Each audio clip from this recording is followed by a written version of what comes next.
കൊല്ലത്ത് ശക്തികുളങ്ങരയിൽ തീരത്തടിഞ്ഞ container പൊളിക്കുന്നതിനിടെ gas കട്ടറിൽ നിന്ന് തീ പടർന്നു. അഗ്നിശമന സേന എത്തി തീ നിയന്ത്രണ വിധേയമാക്കിയെന്നാണ് മനസ്സിലാക്കാൻ കഴിയുന്നത്. രാജ്കുമാർ കൊല്ലത്ത് നിന്ന് ചേരുമ്പോൾ. രാജ്കുമാർ, എന്താണ് നിലവിലത്തെ സാഹചര്യം?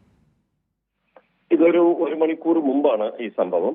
ഈ ഗ്യാസ് കട്ടർ ഉപയോഗിച്ച് ഈ വാട്ടർ ഷിപ്പിംഗ് കമ്പനിയും അതുപോലെ TNT സാൽവേജും ഉൾപ്പെടുന്ന ടീം, അത് NDRF സംഘമൊക്കെ ഉണ്ടായിരുന്നു. ഇവരെല്ലാം ചേർന്ന് ഇതിന്റെ ഈ കണ്ടെയ്നറുകൾ വെട്ടിപ്പൊളിക്കുന്ന ആ ഒരു പ്രവൃത്തി നടക്കുമ്പോൾ പൊടുന്നനെ ഇതിന്റെ ഫോമിലേക്ക്, പെട്രോളിയം പ്രോഡക്റ്റ് കൂടിയാണ് ഈ ഫോം, ആ ഫോമിലേക്ക് തീ പടർന്നാണ് ആ കണ്ടെയ്നറിനകത്തേക്ക് അത് തീ വ്യാപിച്ചു അതിന്റെ ഉൾവശത്ത്.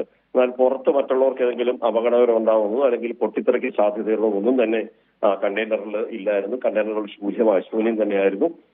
ഫയർഫോഴ്സ് സംഭവം പറഞ്ഞ് ഫയർഫോഴ്സ് എത്തി തീ നിയന്ത്രണ വിധേയമാക്കി.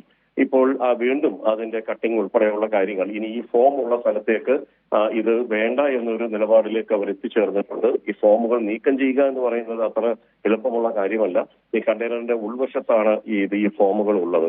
ഇതിന്റെ ഈ തണുപ്പും ചൂടും ഒരേ ലെവലിൽ നിലനിർത്താൻ വേണ്ടിയാണ് ഈ ഫോം ഉള്ളിൽ വെച്ചിട്ടുള്ളത്. രാജ്കുമാർ, നല്ല രീതിയിൽ കറുത്ത പുക ഉയരുന്നത് കാണുന്നുണ്ട് ദൃശ്യങ്ങളിൽ. ഈ പുക പടലങ്ങളൊക്കെ അടങ്ങിയോ? അതുമായി ബന്ധപ്പെട്ട്, ഈ പുകയുമായി ബന്ധപ്പെട്ട ഏതെങ്കിലും തരത്തിലുള്ള പ്രശ്നങ്ങൾ ആ രീതിയിൽ എന്തെങ്കിലും അവിടെ ഉണ്ടോ? പുക പടർന്നു അത് കാറ്റിന്റെ ഒരു ദശ അനുസരിച്ച് അത് കിഴക്ക് ഭാഗത്തേക്കാണ് പുക പടർന്നു പോയത്.